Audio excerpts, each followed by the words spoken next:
جاری وهەیە کەسەکە خۆی مەسەلەن ئەخواتەوە خێزانی وەکو پێویست ملتەزیم نییە، کوفر و ئیسلام لە یەکجیا ناکاتەوە، شرک و بیدعە لە یەکجیا ناکاتەوە، حەڵاڵ و حەرام تێی کەوتۆ بە کەیفی خۆی ئەیخوا. مسلمانێک ئەبینێ ملتەزیمە تۆمەتی بۆ دروست ئەکات. ئەوە گەورەترین تاوانێکە کە ئەمڕۆ خەڵکی لە عقوبەکەیشی ناترسێ، بەس لە ڕۆژێکە عقوبەکەی وەرەگرێتەوە کە ئەڵڵا ئینسانەکان زنووەکاتەوە. ئیمامی قورطوبی ئەفەرمێ البهتان وهو أن تستقبل أخاك بذنب وهو منه بريء. ئەفەرمێ بوهتان و ئیفتراکردن ئەوەیە کە براکەت بخەیتە خانەی تاوانێکەوە کە ئەو برا مسلمانی تۆ تایە بەریئە. بزانە چەنە خەتەرە خۆشەویستان. سەمەرقەندی ڕەحمەتی خوای لێبێ ئەفەرمێ لەیس شەیء من الذنوب أعظم من البهتان. بۆ لەبەرەوەی مافی خەڵکە ئەفەرمێ هیچ تاوانێک نییە لەو تاوانانەی کە کۆمەڵگە تێک بدا ئەوەندەی بوهتان خراپ بێت. لەبەرەوەی مافی مسلمانێک پێشێلەکەی، مافی ئیماندارێک پێشێلەکەی، بە شتێک تۆمەتباری ئەەکەی کە ئەو کەسە بەریە لەو مەوزوعە.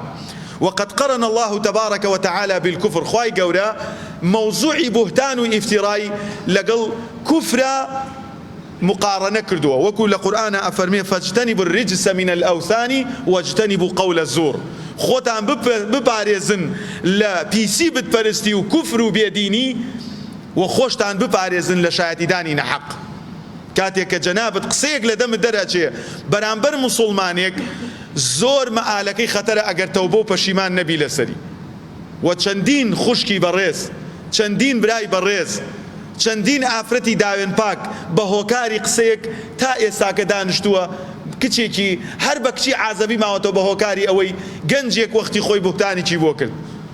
بۆیە خۆشەویستان ئیمامی سویوطی فەرمی ڕەحمەتی خوای لێبێ فەرمی الافتراء اختراع قضية لا أصل لها.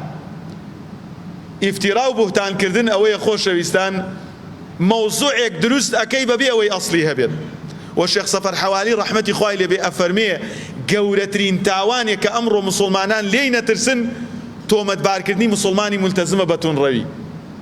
جاري وهي كسك خوي مثلا أخواتوا خيزاني وكو بيويس ملتزم نية، كفر و ئیسلام لە یەکجیا ناکاتەوە، شرک و بیدعە لە یەکجیا ناکاتەوە، حەڵاڵ و حەرام تێی کەوتۆ بە کەیفی خۆی ئەیخوا. مسلمانێک ئەبینێ ملتەزیمە تۆمەتی بۆ دروست ئەکات. ئەوە گەورەترین تاوانێکە کە ئەمڕۆ خەڵکی لە عقوبەکەیشی ناترسێ، بەس لە ڕۆژێکە عقوبەکەی وەرەگرێتەوە کە ئەڵڵا ئینسانەکان زنووەکاتەوە. بۆیە خۆشەویستان ئیختیراعکردنی مەوزوعێک کە ئەسڵ و ئەساسی نییە بۆ تێکدانی کۆمەڵگە. دوو هۆکاری سەرەکیشەیە بەڕێزان بۆ هۆکاری ئەوەی کە ئینسان بتوانێ بوهتان و ئیفترا دروست بکە.